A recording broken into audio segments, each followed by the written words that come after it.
இல்ல இப்போ இந்த சம்பவம் அந்த அஜித் குமாருடைய மரண சம்பவத்துல வந்து ரொம்ப நிறைய டிஃப்ரெண்ட் நிறைய நாளுக்கு நாள் புது புது இன்ஃபர்மேஷன்ஸ் வந்துகிட்டே இருக்கு இல்லைங்களா?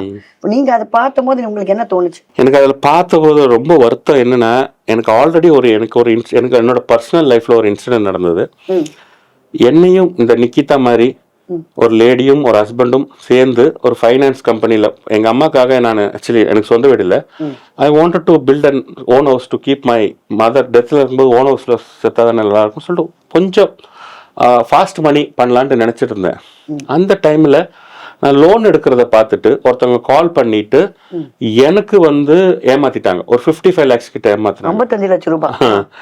அது நியூஸ்ல கூட வந்தது. நான் சொல்றாரு அது ஏமாத்திட்ட அப்புறம் நான் கமிஷனர் ஆஃபீஸ் தான் போய் கொடுக்கணும்னு நினைச்சிட்டு இருந்தேன். அப்போ அவங்க சொன்னாங்க 1 crore மேல பண்ணட்டும். ஸோ இவங்க யாரெல்லாம் பின்னாடி ஏமாத்தி இருக்காங்களோ சொல்லிட்டு நான் ஒரு 8 பேரை கூட்டு போனேன் அந்த கமிஷனர் ஆஃபீஸ்க்கு. அந்த கமிஷனர் ஆஃபீஸ்ல பாத்தீங்கன்னா 8 பேரை கூட்டு போறேன். 1.5 crores 1.25 கோடி அவங்க ஏமாத்திருக்காங்கன்ட்டு. அங்க உள்ள வந்து சொல்றாங்க இது சிவில் கேஸ், குடுக்கல் வாங்கல்.